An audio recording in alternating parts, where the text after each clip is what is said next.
Tēnā koutou katoa, nau mai, hoki mai, and welcome to the Dirt Church Radio AidStation podcast. I'm Matt Raymond.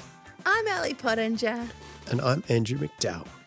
Buddies, I fully and wholly appreciated the amount of topics that were put through on the docket to talk about this week, mainly by one Alison Pottinger. But before we get to that, we've got some audio because it was a big weekend. There was lots of stuff happening. Taupō Ultramarathon was on the weekend, and Ali, you were down there. What were you up to?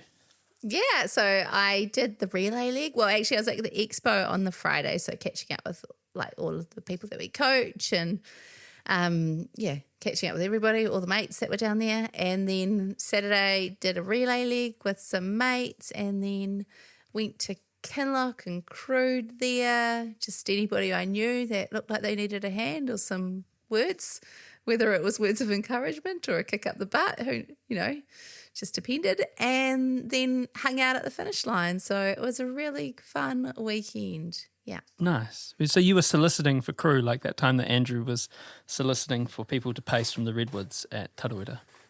Just jump out of the bush and go, hey, yeah. do you want to run in together? Do you want me to fill up your water flasks? You've just got to be cheap, so I don't have to pay for any of it. It works well. I highly recommend it. Yeah. Do you want a friend? What was yeah, absolutely. Random friends are the best. What was the vibe? There was a buzz, yeah. People were, Kinloch's hard, right? Because it's like that point, you've got the biggest the big climb to go and a bit tired. It's the heat of the day often. And so they're a bit weary, but there was a good vibe there. Like, I feel like I don't know, seems like there's more people there now. I guess there is. Like it's, in Taupō, maybe I'm just getting old at the event. Yeah, it's been around. Yeah. It's 6th or 7th year this year? No, 2016 was the first year it ran. Yeah, so actually back in the day, Will Samuel, who founded it, asked Kerry and I if we wanted to race direct with him, and we were like, we are not race directors, but we'll help you out. We were there for that first one, 2016, and then have gone each year since then. Let me guess, Andrew, did you do the 100K that first year? Of course. As you know, I don't acknowledge any races that are less than the longest race. Why would you do anything else? It was a bit of a show, actually, because I had done the nice rookie mistake. Love a good rookie mistake. I had bought some shoes that were delivered to me at the expo. And there we go. So don't do that. And I tried them. I did a little 3K run along the Taupō waterfront there. No kudos for you. Yeah, no kudos. I got blisters from kudos. That was well done, Matt. Yeah, that's come up a bit late. Was it even a run? How could you get a blister from that? That wasn't even worthy of Australia kudos. I'm going to find that run and see how many kudos I got. I bet it was I'm going to find that run and 0. Comment. It's probably going to give you a nice comment. Thank you. Could have swum the Cook Strait. I was thinking about this on my. So hang on. Okay. I was thinking about this on my run the other day. Because I've been thinking about it. I was like, what constitutes this? Okay, an FKT on Everest. Not a run. No. Not a run. Yeah. Well, it depends what they if they call it like a walk or a hike or something, then yeah, no kudos. What about Sam Ruth's run? It's more detail. Sam Ruth do? Wasn't it was it a 4 minute, sub 4 minute? Oh, right. Gotcha. On the track? Okay, yeah. They don't put them on Strava, eh? Like, those guys don't use... What if it was? Geordie Beamish's world record. Well, I don't follow people like that, so it's a non-issue. What do you reckon, Andrew? Worthy? Anyway. Maybe he had a warm-up. Maybe in total it was more than 4K. He's close, right? What a run that was, Geordie Beamish. Holy cow, what a kick. What a kick. What a kick. Anyway, you're at the expo, you're running up and down the waterfront, you've got blisters. So shoes sucked. And And just quietly, it is the last pair of Hoka shoes I've ever run in 2016. And yeah, so they tore my feet to shreds and in the space of 3 kilometres. So the only other pair of shoes I had were road shoes. And of course, it rained like a bugger overnight. So especially the last 25 Ks, which everyone had already been across, were just, I remember like crawling for all four, hands and knees, trying to crawl up the last hill as I was sliding down it, because it's not all about the shoes, but they certainly did not help. They were just dead flat roadies. I had nothing. So yeah, my one Taupō Ultramarathon was not the most ideal experience. But it was nice to be there for the first one. Andrew from the future here. I went back and found my 2016 3.2 kilometre waterfront Taupō run, and I received a grand total of 10 kudos, and I'm still waiting for Matt's comment. Can't wait. Right, Ellie, look, tell us what we got. What have we got in front of us? Who are we listening to in this audio recording you got? So I just kind of gave a bit of an intro, and then I chatted with Paula and Danielle, who were crewing at Kinloch, who are kind of newer to this long distance crewing. So fun chatting with them and getting their thoughts. And then I talked with Jack and Sam, who had been running the 100K together, but then kind of parted ways. And we had quite a good bit of banter about that at the finish line. Ditch Radio. Well, I am coming to you from the beautiful Lake Taupō. So this weekend, Taupō Ultramarathon is on, and I'm heading there to do a relay leg tomorrow, although I've been carb loading like I'm running an ultra. I don't know if anyone else can relate to that, but you know what, whatever excuse you have, right? Anyway, that is by the by. So Taupō Ultra, it's been going since 2016. So next year will be its 10th anniversary. It's got different distances, 24K, 50K, 70K, 100K. And of course you can do a 100K teams relay, which I am doing with some friends, which is going to be cool. Real buzz at Regio. The first year there was about 500 runners, and this year, please don't quote me on it, it's definitely over 1,000, which is pretty cool to see where it's come from. I remember in early 2016, Will Samuel, the event founder, going, hey guys, do you want to come and do like a recce of this course I'm planning? And we hit the Lake Taupō trails, and it's pretty cool. So starting in Waihaha and finishing in the beautiful Whakaipo Bay. Yeah, it kind of sits really well on the calendar. Hard-packed, runnable, kind of flowy trails, a little bit of farmland, a little bit of road, lots of good vibes. They have had epic glass medals. This year is the last year for them. But hopefully they'll have something just as special next year. Yeah, good catching up with lots of people at the expo today. Lots of listeners. Thanks to you who came and said hi and said you enjoy the podcast. And hopefully I'll catch up with some people tomorrow and see what we have to say about Taupō Ultra. Cheers. Okay, I am joined. Now, I am at Kinloch, which is the 24K to go mark. So for whichever distance they're doing at Taupō Ultra, whether it's 100K, 74K, 50, or the start of the 24K, Kinloch is where it's at. And there's a real buzz here at the moment. I'm joined by Danny and Paula, and Hello. they are crewing. Who are you crewing? I'm crewing Rachel Cullen. She is doing the 50. Yeah, I'm crewing my partner Boyd Steele, his brother Cameron Steele, and their friend Oliver. Yeah. And She's got a big job. it's a big job and it's quite stressful. How are you finding crewing, Paula? Well, this is actually my first time, so it's been an experience. I've had a list of things to make sure that I hit, and I've done so well so far, but I definitely have huge respect for all the supporters and crew that come to support everyone here, no matter what the distance. How's your crewing going, Danielle?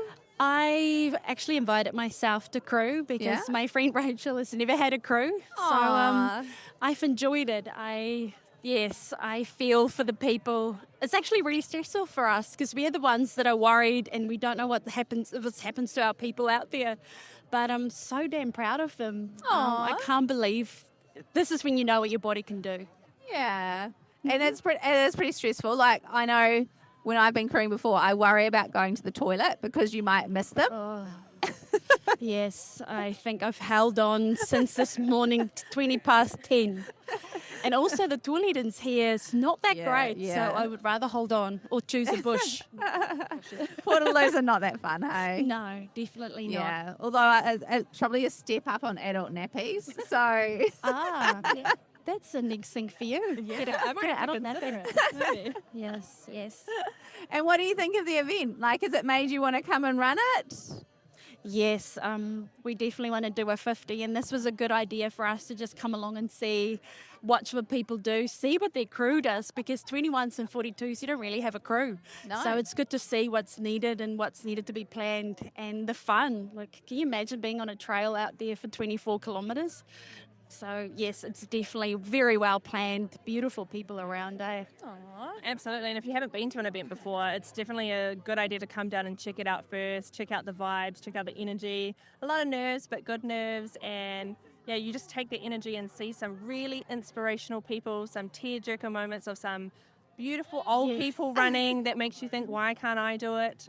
So come down and have a look if you ever want to do an event like this. Yeah, I think that's a good point, is that you kind of recognise that you see people from all walks of life doing it, and that's when it's like, oh, actually, I can do these things. I think the days of runners' bodies, especially for us women, it's gone. Everyone, doesn't matter what shape, what age you are, everyone's doing it. So that is so amazing. Everyone's got a runner's body. Yes. For your crew, you need a massage gun, because I feel that's what we've missed. That was quite nice. I've seen a few guns out here. Yeah. Yeah, you learn really quick, don't you? And everyone's different in what they need for their run. So it's a good idea to check in with your runners, like what they like.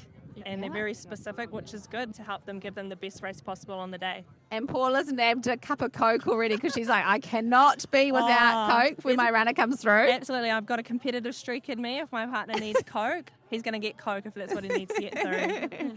He's a lucky man. Thank you. All right. Thanks, team. Hopefully the next part of your crewing goes well, and we'll see you at the finish line. Thanks. Good luck, everyone.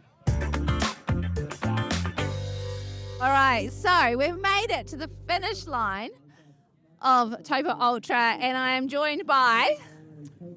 Jack. And Sam Williams. And they have both just run the 100K today. Earlier on, I was doing leg 2 of the relay, and they, I was going through that epic kind of farmland area, and there's these big bouldery rocks on the side, and it felt a little bit like Hobbiton or like Lord of the Rings. And you two just skipped past me like you were both Frodo off on an adventure, having the time of your lives. How was it out there? No, it was a fun day. It was one of those courses, man. It was just on. Like the track was good, weather was good, and it was kind of there to what you want to do with it. Good buzz, good crowd. Second time on the course, so I kind of knew what I was in for, which is pretty useful. And you had some goals, eh? Yeah. Well, one to come under 11, which seemed ambitious at the time, but got it done.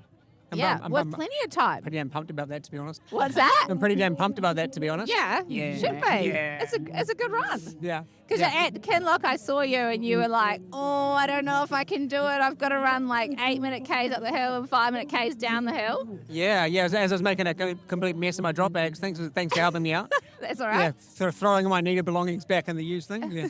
Not for the first time that day. Thank you, Ellie. So what was the pace uphill and downhill in the end? I just went balls to the wall, to be honest. Did you? Yeah. I kind of bladdered on the flat before the hill and went up. Just went up in 7s and just covered ground. Whoa, yeah. Juicy. Yeah. Right, Sam, let's hear from you. How was the rest of your day? The first half of the race was very similar since we were at 50 Ks together. Yeah. I thought we smashed the first half pretty well in sort of 5 hours. Yeah. It was all looking very well. And then, I don't know, the old machinery started to fall apart Oh, no. in my body. And couldn't really tell you what happened. Just lots of things Yeah. weren't happy. No? And I had to hike from Kinloch Yeah. all the way up the hill, all the way around the headland, Oh. which was all right because I hate that headland. It's actually And really hard, eh? hiking it was actually more enjoyable Oh, than good. previous years where I've Good. been trying to actually run it in normal pace. So Anyway, and then I got my legs back for the last 8K. So, it's not all bad. Oh, it's good. It came back together in the end. Yeah, it did. So Yeah. that's good. And what do you reckon? Will we see you back here again? Halfway through, I was saying no, I won't see you again, Taupō. But, I like the course. Yeah. It's good. It's nice. So, yeah, I'll be back.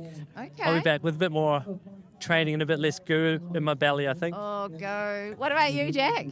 I think we're back. I mean, as a proud Aucklander, it's quite convenient to come down to somewhere with with a bit more kind of seating variety. And it really is a beautiful course. So it ticks a lot of boxes. It's a good time. Good, relatively flat running, although it didn't feel like it. But it's runnable. I think it's a bit of a red herring. It's Yeah? it says relatively flat, and Yeah. then you're just every 5 meters you're doing a mountain bike hump, which takes your pace down to 0. So, be careful when you look at the elevation profile. Yeah. It leads you astray. It's quite undulating, eh? You got to run those rollers. It's tough. What do you reckon, Sam? Flat? Definitely not flat. And we had that long gravel road that went on yeah. forever and ever. Yeah. And that was right into that wind. Yes. We did a good job up there. We kind of almost Tour de France it with swapping. Hold on. Is this legal? Yeah, I think it is. I was going to ask some guy if he wanted to draft behind me, but then he passed me and I was like, well, there's no drafting. You can edit You're that out, drafting right? it. No, I think drafting's okay. Yeah, we Yeah. more the the you took turns, yeah. So we got up that all right. We made great time actually. Teamwork makes the dream work. No, I think it's legal. I've never heard about no drafting and trail running. So basically, you guys were like the breaking 2 on Taupō Ultra, but not breaking 2. Just I don't think anyone's going to look it up, considering you've got a 12-hour here. breaking airfield, yeah. But no, it was all good. A lot of friendly spectators, and AidStation people were great today. Really good. Yeah. And when I was collapsed, a lot of people said, "How are you all right, mate?" Collapsed. And I was lying on the side of the trail. Where were you lying on the side of the trail? Oh, just as many opportunities as I could get.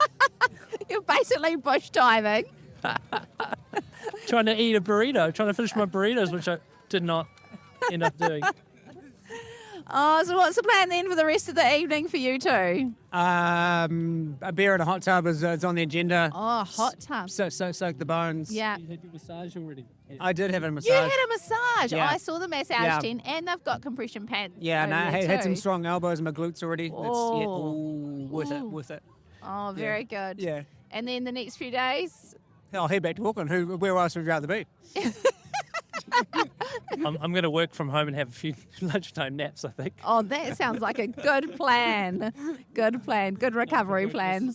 Yeah, nobody from work listens.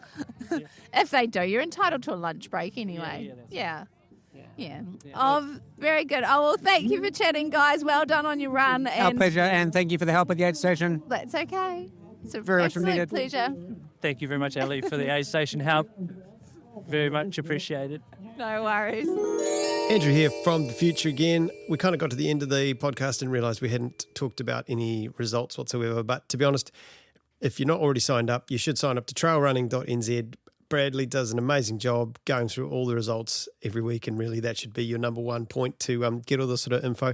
Just want to give a bit of a shout out to the awesome battle between Nick Tippling and Simon Cochrane, because that looked like a humdinger all the way to the finish line. And my mate Troy Field rounding up the podium. Also shout out Muzza FM Murray getting his 5th Tarawera 100k done. Let's not forget the ladies, Steph Neffens beating Katie White and Julia Brown rounding out the podium in the 100k. All the other results, everything you want, trailrunning.nz. And didn't even ask me to say any of that, so you know it's legit. Radio. Okay, awesome stuff. And look, we reached out to you guys on our anniversary episode and said, look, what do you want from us? What do you want from us? Where do you want to see us? What could we be doing more of? And you gave us some feedback that you'd like to be seeing us at some more kind of grassroots events and stuff like that. Admittedly, a little bit challenging because we've all got jobs and families and stuff like that. And despite that, or in spite of that, we're going to be around the traps over the next couple of months at some really cool Kiwi events. And like Andrew, you're going to go to Y2K. Yep, that should be choice. Flights are booked. Mr. James Inwood, friend of the show, he's coming to pick me up all the way from the airport. Thanks, bro. Yep, so that's cool. And then Kepler, of course, we're going to be down at Kepler waving the flag for DCR, so that should be really cool. Yep, getting your live show on. And while you're at Kepler, Ali and I will be at the Spectacle emceeing. It's going to be kind of fantastic. So, because is it the same weekend? It is the same weekend. Oh God, that's annoying. Yeah. Oh, okay. I didn't realise. Come rob our, I know. Come rob our houses because we won't be here. Don't come rob our house. We'll have family at home. I've got 2 dogs. They'll bite you. My dog will not bite you. So, no, super excited about that. Haven't been to Nelson for a very long time. Actually, bit of heartbreak for me in Nelson. I got dumped at a Swedish wedding in Nelson, or just after a Swedish wedding. So hang on a second, like broken up with, or you got placed at a Swedish wedding? No, I didn't turn up. Like, they didn't roll me out of a carpet. The English language. You're at a Swedish wedding. Oh, so you got broken up with at a wedding? Yeah. Or just afterwards. Yeah. Oh, okay, I mean, just it's complicated. It was a long time ago, and probably to be fair, it's pretty annoying. But I mean, it worked out for the best in the end. It did work out for the best in the end, and I have. I've removed my negative association with Nelson because it was there for quite a while. So I am looking forward to it. It does have the makings of a song, right? I got dumped at a Swedish wedding in Nelson. It'd be catchy. Yeah. It was. It was catchy. It was a beautiful wedding. I mean, my God. Was it? Oh. Yeah. Was the chef good? Yeah. Hey. Sorry. Speaking of chefs, like onto the meat or impossible or otherwise, sorry, of the sandwich at the AidStation. Ellie, you had a bit of stuff to talk about, and I want to set up a little bit of a debate. First one on the on the list: spectatorship and cheering. Yeah. Or as I've written here, cheering. So I felt like, and maybe this is just me, but I felt like at Taupō Ultra there was way more people there spectating than previous years. And they were all like, I was at the relay changeover and everyone's clapping and cheering for each runner coming in. I'm like, mate, they've just done their relay leg. Like, that's all good sort of thing. Like, we don't all need to clap for that. But they were, which was cool, right? It was like a positive buzz. And but then I felt like kind of out on course. I was like, there's less people like good job or cheering each other on as they were running past. And I was like, I feel like there's less of an encouragement out on the trails as there is with the spectators hanging out at the aid stations. I don't know. What do you guys think? Like, do you say hello or like cheer each other on when you go past them? Yeah, I felt like there was a bit less encouragement than other races I've done. But maybe I'm wrong. Maybe I just had a sign on my back that said, don't talk to her. Everyone's intimidated. They're like, shut, that's Ellie from Digits Radio. That's Ellie. I tend to not shut up when I'm out running. So whether people want to talk to me or not, they don't really have a choice. I will start talking to them. Are you one of those people that sings on the trail, Andrew? I picked you to be one. Yeah, I knew it. I can imagine you running along and seeing. Yeah. One of the most fun I had was at in the middle of the night at the backyard one year. Chris Bisley and myself were running with Kanoka Azumi, and we realised that we both knew most of the lines from the Wide World of Sports piss take commentary from the early 90s. And so we were just running along doing the one-liners. Sheep a catch that. Security, if Max Walker comes within 10 feet of this door, shoot him. And only a few select people will get any of that. Yeah, that's pretty niche. But it turns out that Chris Bisley and I were on the same page on that one. And boy, it was fun. And Kanoka absolutely was. She was just like, what are you two doing? Can you please stop? Yeah, it was great. But she's too polite, so she wouldn't say anything. What about you, Matt? Are you a cheer other runners on? What's your deal? You know I am. I knew it, yeah. I did it once it was at Waitākere, and it was the inaugural year, and I did the marathon, which there was no ultra marathon, so it was the longest one. I was following the McDowell protocol. And I had trained my There are rules ass off. for a reason. Yeah, absolutely. I'm here for it. I trained my ass off for this run, and I was really, really fit, and got a good result. And I was running up Skyline and really bounding, and this guy tried to make conversation with me, and I just kind of shut him down. And then about 2 minutes later, I just was like, yeah, okay, whatever. Just kind of was very brusque. And then he I was like, just bloody Aucklanders. No, he wasn't. His name's Ash Walker. He's such a G. He had his dog with him, Scout. And like about 90 seconds, like I fully just gave myself the biggest uppercut and was like, it's not worth it if you're going to be this level of dickhead. And I actually apologized to him. I said, hey, look, I'm really sorry. I'm in my own head and I'm a bit nervous. And I'll talk to you all day. And we had the most incredible run right through from like Skyline right through to like Salvation. And we kind of parted ways at Salvation. I left him. But man, that was the one time. And since then, I just make every effort to be as cool as I possibly can. Yeah. I tell you what they don't talk to you is UTMB. And obviously there's different languages and that sort of carry on. But not many people up for conversation on that course. But I It's a guess little bit too, serious. when you've had a real, like when you've got quite the cognitive spend, it's probably you don't need more to think about if it's a long where your brain's a bit nah. Mind you, you shouldn't be that long. You're Andrew McDowell. Yeah. I was very slow in that one. No, I don't know. I just found everyone a bit rude. Like, especially when all that stuff fell out on my pack and no one gave a shit and everyone just kept running past. I'm still a bit annoyed about that. And then there was that guy who I thought had a Russian flag on his bib and it was actually a Croatian flag, and I kept trying to speak to him in Russian and he just kept trying to get away from me. Those are those ones you wake up in the middle of the night and you go, oh God, you're a dick. Oh. Why was he saying cricket stuff to me in Russian? I know. Super. Anyway, I'm so that Croatian man, I'm still really sorry. It's a funny one, isn't it? I think there's also time to be, there's natural times and ebbs and flows and places and races where people are a little bit in their own head, and there's nothing. I remember running the Tarawera trail section of the 100 mile this year. Oh my God, it feels like a long time ago, but this year.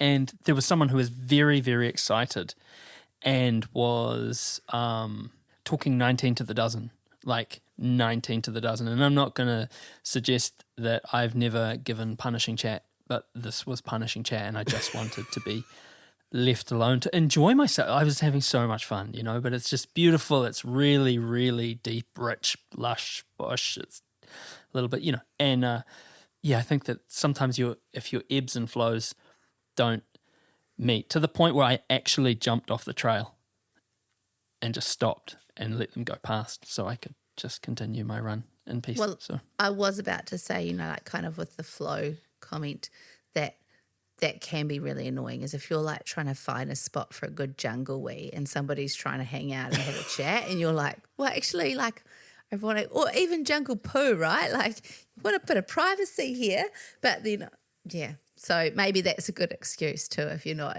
enjoying the chat so much, you could just pop off the trail for a little jungle wee. Another great album name, Jungle Poo. That is perfect. Jungle poo. I probably wouldn't listen to that album. Jump to the Swedish Wedding after a jungle poo. And break up at a Swedish Wedding is fantastic.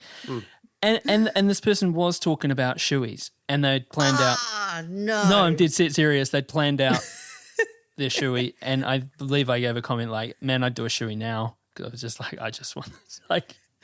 Again, no judgment on the person. They were excited. There's a lot of emotion there. People are prepared. But this brings us to their next thing that they want that we wanted to talk about, which was shoey rage. Yeah. And Ali Pottinger, you were like, my rage, quote, rage at the shoey. So tell us, why do you hate the shoey so much? Just before we do that. Yes, Andrew. Do we need to explain to people what a shoey is? Because there might be a can few living under a rock. this. Okay. Yeah. So basically, at the finish line of Taupō Ultra, there was So it's not exclusively a running thing? No. Daniel Ricciardo does it in Formula One, but he has not run 100 Ks in his filthy shoes. So Taupō Ultra, there'd been so many shoeys, and I think part of it is due to Jason Herriman like thoroughly encouraging a shoey on the mic. And so a shoey is where you finish and you pour a beer, or in Kelsey Miller's case, champagne, into your shoe, and then often you take a knee and you drink that beer or champagne out of your filthy, disgusting, germ-filled, yeasty, dirty shoe. Can you tell I'm not a fan? What's the problem here? Can you tell I'm not a fan? Like your gut has already kind of, done some work after running an ultramarathon. Why would you damage it even further by putting fluids from a shoe that might have popped, blisters, like spits of your skin, dirt, mud? Oh, and Taupō Ultra, you run through farm sections, so probably cow poo and wheeze as well. What else can I add? Yeah, just filthy. Why would you do that? I mean, I think if you let it sit for like 10 minutes, that's probably a bit foul. But I think if you're just chucking it in and then straight down the guts, you're probably not getting much of that. And maybe, just dare I suggest, just a little bit of all of that stuff might be good for your microbiome, just Really? strengthen your body up a little bit. So You're I think it's claiming the fine. 5-second rule, Andrew. The only problem I have is the appropriation of an Australian tradition in New Zealand. I'm not I a fan see. of So that. it's the cultural thing. Yeah, well, that's their thing. It's So not what our should thing. we do it out of then? A all pair of the underwear? things in Australasia that have been culturally appropriated, They can absolutely have the shoey is the hill you're dying on. Yeah, plus pavlova. They can absolutely have pavlova. It's one of the shittiest food items on the planet, so it's all theirs as well. They can have farlap too. I don't really care. And Russell Crowe. Yeah, Andrew from the future here again. Matt's about to use a term that I don't think he meant to use. I'm still not really entirely sure what term he did mean to use, but it wasn't this. It's not entirely appropriate for children, but it was too funny to leave out. So with that warning in place, please enjoy. See, I'm pro shoey, but Yes. I have a nuanced response to it. So mine is I come down very firmly with Andrew McDowell in that, like, you're talking about all that stuff. I'm sorry, utter bollocks. These nasty, grubby, flabby little giblets on the end of your of your hands Yeah. are gonna be more of a reservoir for infection. Really? You're scratching your balls. You're fist bumping old mate who's been like nutting one out in the port-a-loo viciously. Nutting You don't one know out? or whatever it is. I've mixed my metaphor there. You could. It's one out. Anyway. An ultramarathon. In the middle of a race. I'm not talking about rubbing one out. I'm talking about like I've got quite a lead. Yeah, How shall yeah. I pass the time? absolutely 30 seconds. What one out mean, Matt? I meant so I said the wrong thing. I meant like had gastric distress. Can we cut that? No, we can't cut I don't know. It's so good. I kind of want to leave it. I don't want to get accused of being more discursive than I am. But anyway, or what have they been doing? You don't know. That's the thing. You're fist bumping people, you're hugging people, you got your hands, you're dipping your grubby little creepers into the jelly beans, all of that shit. Touching stuff, worse. I'm with Andrew, unless it's been sitting there for 5, or you had it was like a Las Lake Sufferfest and you had a 14-kilometre sewer section under a prison or whatever it was. Probably not. My thing too, so Alan Ewer at the end of Blue Lake Marathon, he'd been saying to me out on the course, I want you to do a shoey at the end. I want you to do a shoey at the end. And I Alan thought, loves them. He loves them. yeah, Alan loves them. Yeah. And I can tell you can get a whole 500 ml can of beer into a US size 12 shoe, which I am. Great. Other thing, we're this kind of, we put ourselves up as this kind of extreme culture. We're extreme, we're tough, we're this, we're that. We can run 100K, we can run 100 miles, we can run 200 miles. Drinking beer out of a shoe at the end of that seemed like pretty small fry. And I'm bang on them with the gut biome. And maybe it's because I drink out of tank water off the roof. So maybe every drink I take is kind of like a shoey because... Yeah, just depends on the tank. I was doing this Great Southern Endurance Run race in Victoria once and filled up my bottle from a a tank that was out in the bush. Yeah, I would do And that. I was desperate. I'd run out of water like hours before. And I drank it, and oh boy, did I pay for that afterwards. Woo! 3 days of see you later. Anyway, sorry. Thought I'd share, since we're talking filthy stories and everything, I thought I'd share that one. I would like to hear from some people that work in laboratories. Yeah, that's what I'd like to do. Let's do a peer review test. What's worse, drinking beer out of a shoe or running 100 kilometres, grabbing random strangers, eating jelly beans, going to port-a-loo? What's worse? dochurchradio@gmail.com. Excellent. I did see a contrived shoey once, end of a run. Dude finished the run and kind of sanitized his shoes. So took his insole out, and then poured He's onto it. a non-alcoholic. Well, is he though? Because the insole sits between the footbed and where all the nasty stuff is. So he took that out, No, it depends. And then it can be quite clean sometimes. and then he poured a non-alcoholic beer into it and drank it. Now, no judgment. He was celebrating, but I was like that. Maybe we jumped the shark on that one. Not that I'm suggesting that if alcohol doesn't work for you, you should be forced to do. You can do whatever you want to the finish line within reason. I hate the muscle thing. The muscle. I- You do the like a muscle gun thing. show at the The finish. The gun line. show, Yeah. the flex, Yeah. Good to know. I Power pose.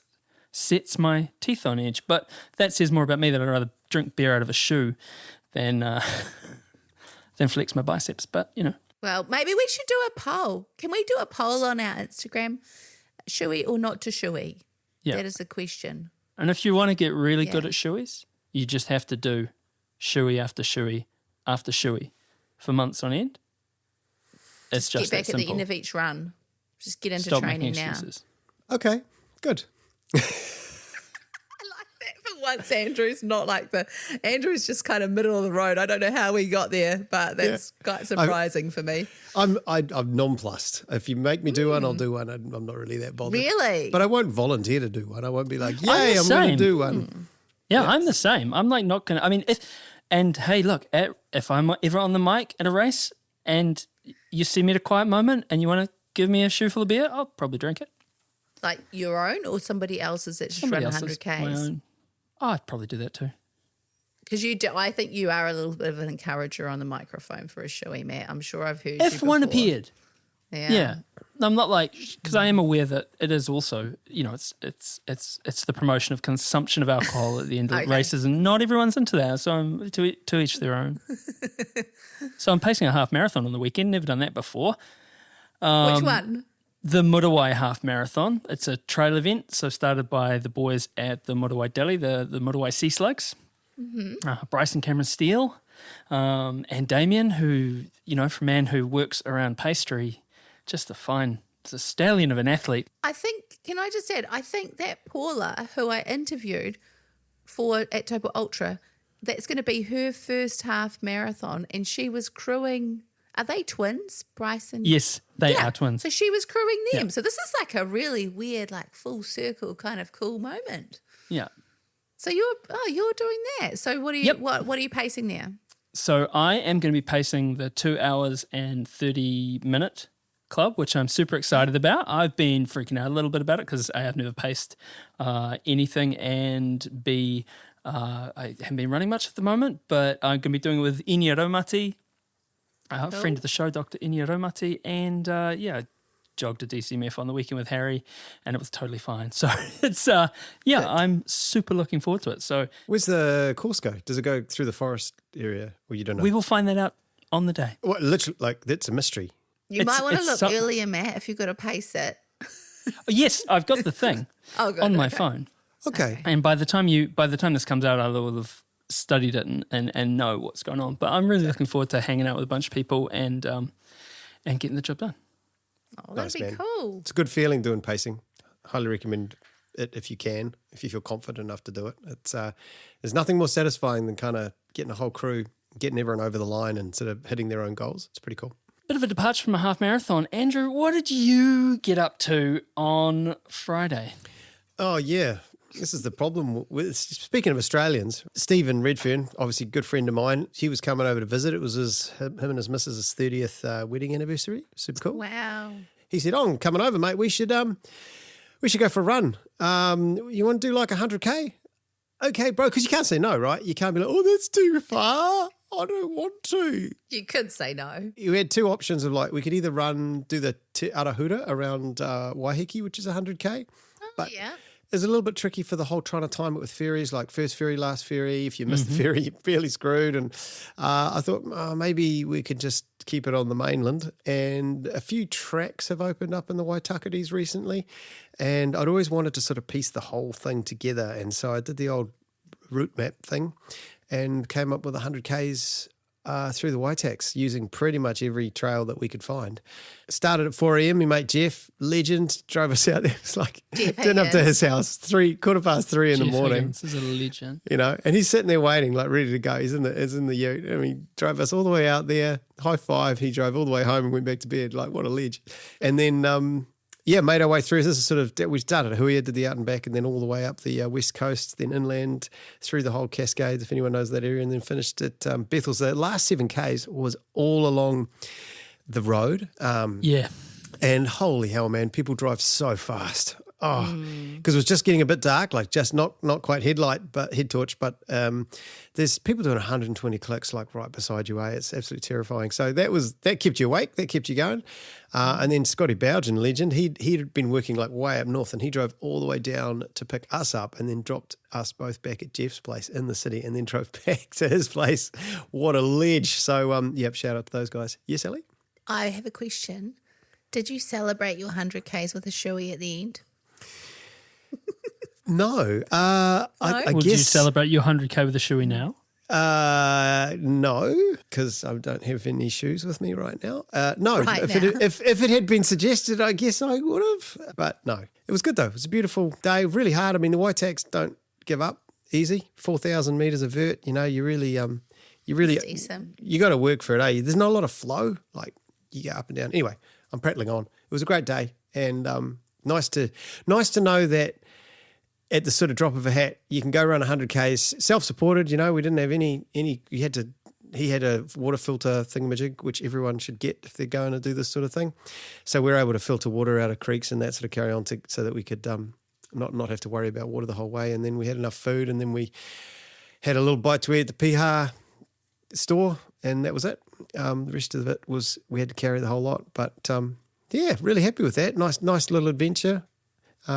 And nice confidence boost before Y2K next month. It's probably quite similar, I think. I did note that it's because we're going to talk about Ring of Fire next, and that it's exactly the same vert and distance as what we just did on Friday. There we go. Whoa. Yeah, because I was wondering what's next for you. Like, did you see that? Because it's a different Ring of Fire to what the previous iteration was. So it almost feels like it's a new event. Because, you know, they're starting in Ohakune, going up the hill, around the mountain, and then back down the hill to Ohakune again. 100Ks. When is it, though? Is it end of March? March 28th, yeah. It's pretty close to Northburn, eh? So Yeah. I don't think I can do both. And Northburn will always win, I'm afraid, especially because it's 100 miles. But if it was a bit later, for sure. Andrew from the future is going to pop in here, listeners, and be like, it turns out I did do both Tarawera and Northburn and Ring of Fire. Andrew from the future. What is it, like a week afterwards? I mean, we did, me and, Ryan Haddle did Northburn and then a backyard with just a week apart. What was but the he did way better than me. He did like 30 laps. So yeah, I didn't. I'd had enough at 100K. I'm rambling. Sorry. No, rambling's all right. It's nice to see a race like that return, though, Ring of Fire. Yeah. It's interesting to see how they've done the course, and I think they'll get a lot of people. I do have a question, because obviously it goes around Ruapehu, but it doesn't go to the Northern Circuit. No. And did it used to? No. Never did. Nah, what it did beforehand was you either had the 73K around the mountain loop, or you had the 50K, which did the missing link and the goat leg. But if you did the whole thing, would that just be a 100K loop by itself? No, it's 73K for, what? If you did the Northern Circuit all the way down. Yeah. Hi, Andrew here from the future again. Sorry, this will be the last time this episode. I did go and check it out, and it looks like it's about 86 kilometres if you do the entire loop of all of the three main peaks, which makes it a bit of an awkward distance, I guess. There you go. Now you know. And so do I. I'm super excited about it. I think it's wonderful, and it's so cool to see so many races just getting back into, it went away for a while, didn't it? Yeah, it's not an easy event to put on, and No. it changed ownership from Jason Cameron, who was the founder of the GOAT, and now it's Ohakuni Events Charitable Trust that owns all those three events, the GOAT, Tussock and Ring of Fire. Oh, super cool. And they've got plans for another cool one in the future, plans and concessions. So, yeah, pretty neat to see it going to kind of a local organisation who are really wanting to bring people into the region. So there we have it, DCR AidStation. So let us know, is it appropriate to nut one out during a race? Did you understand what I really meant, or did you take me literally? I took you literally. Well, that is there any other way to that's take a searing that? indictment on you. What other way is Every that? accusation is a mean? confession for you, isn't it? There's, Alison? there's Look, only... look, but he's turning around. He's like, what? What? I deeply Kerry is regret that. unimpressed with you, Matt. Deeply regret it. Deeply. But anyway, Shoey or no Shoey, let us know, and I'll have myself removed. Do Church Radio is me, Matt Raymond. The Ellie Pottinger. And me, Andrew McDowell. And that's it for the DCR AidStation. Look, stay tuned. Next week, we've got an amazing guest lined up for you. And thank you to our subscribers in the DCR AidStation crew. Mate wā. Thank you.